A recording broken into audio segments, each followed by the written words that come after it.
Elle a remporté le César des meilleurs décors pour L'inconnu de la Grande Arche. La décoratrice Catherine Cosmet passe à la réalisation avec Sauvons le Meuble. On l'a rencontrée pour parler de ce beau film, une histoire des familles où se mêlent mensonges et dettes avec Vima Laponce. Alors ce César, pour moi, c'est fou parce que je m'attendais vraiment pas du tout à l'avoir. C'est une première nomination, donc j'étais loin d'imaginer que j'allais l'avoir sur ce coup-ci.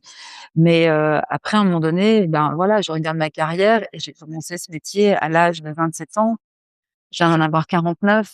J'ai fait beaucoup de films, beaucoup de premiers films, beaucoup de films annexes 3, bien sûr des films annexes 1. Mais mon parcours, il est à la fois de la déco, de la scénographie, de la mise en scène. Et quelque part, je me dis tiens, c'est intéressant ce César parce que il ouvre la voie aussi sur voilà, moi j'ai fait l'école qui est la Cambre en Belgique, une école d'art visuel. C'est pas une école où on travaille spécifiquement le décor de cinéma, mais mon parcours il est assez atypique. Personne aujourd'hui qui veut faire ce métier, tout est possible en fait. Il n'y a pas il y a pas de parcours idéal.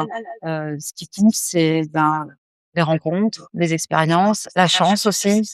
J'ai fait donc les décors de L'inconnu de la Grande Arche. En même temps, je faisais mon tournage de Sauvons les Meubles. C'est-à-dire que c'est deux graines qui ont poussé en même temps.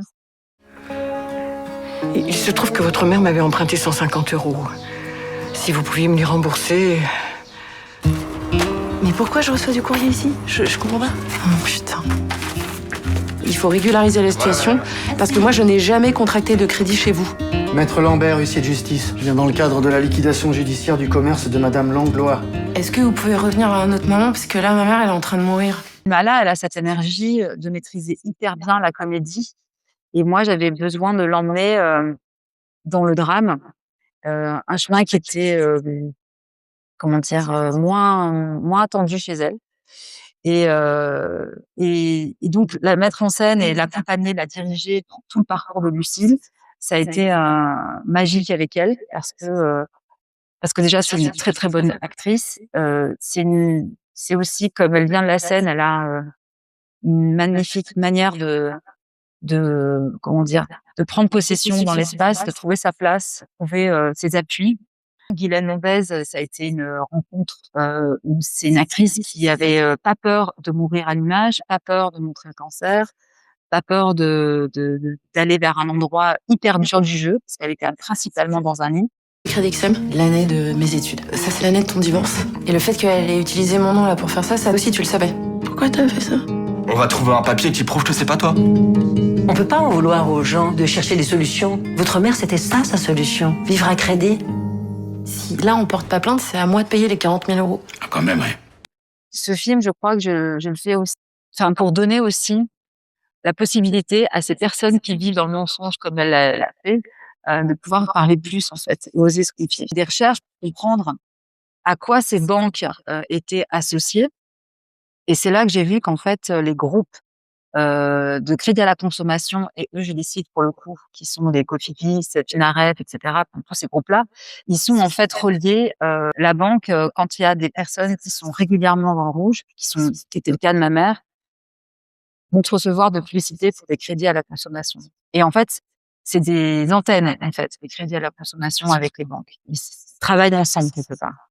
Quand on est quelque part dans un espèce de trou, de désespoir, on n'a pas de solution, le crédit à la consommation, c'est un outil génial pour se sortir là, sur l'urgence du moment maintenant, en fait. Après, derrière, il faut avoir les reins solides pour maintenir ce cap-là, sur les remboursements, sur les taux, sur les délais. C'est dur de comprendre comment le système accepte ça. Tu crois qu'ils nous suivent pour se faire rembourser? Ok, on va parler de la mort, on va parler du cancer, on va parler du deuil, on va parler de l'usurpation d'identité, mais on va aussi bien se parler face à tout ça. Parce que je trouve que c'est essentiel. Et moi, ça m'a vraiment tenu, ça m'a aidé dans mon parcours aussi de pouvoir en rire de cette histoire. Et pas être que dans la dureté de cette situation. Quand j'ai écrit ce film, je traversais en même temps comme une sorte de thérapie avec une psy qui travaille tout ce qui est EMDR. Donc, c'est vraiment des techniques sur les chocs, sur les traumas, en fait. Et elle me disait, c'est absolument génial de faire un truc comme je fais là maintenant, d'écrire sur ma propre histoire et de réécrire la situation que j'aurais voulu vivre ou ce sentiment de pouvoir dire les choses que j'ai pas pu dire. C'est comme une thérapie en accéléré, en fait. Ben, moi, ce que j'aimerais que le public retienne, c'est quoi? Bah, c'est déjà, de pouvoir, comment dire, se parler plus.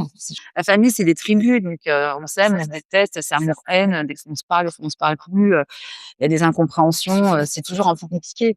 Ce que j'ai envie de voir, c'est de me dire que l'adolescent qui va voir ce film, qui semblait sa grand-mère, qui lui raconte l'histoire de sa grand-mère, ou que sa clignal lui raconte cette histoire, ou que des mères et des filles entre elles puissent se parler, parce que c'est quand même compliqué la relation mère-fille, quoi qu'on en dise, c'est des grands moments et des moments aussi pas simples.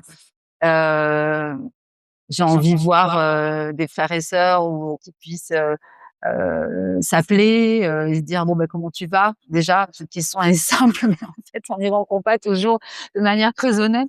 Et donc j'aime bien me dire que quand on arrive à dépasser un petit peu le cadre du oh il me saoule, j'ai pas envie de l'appeler, il est ronchon, il est ci, il est ça. On dépasse un peu nos a priori et qu'on puisse un peu plus communiquer au sein même de la famille. Ouais.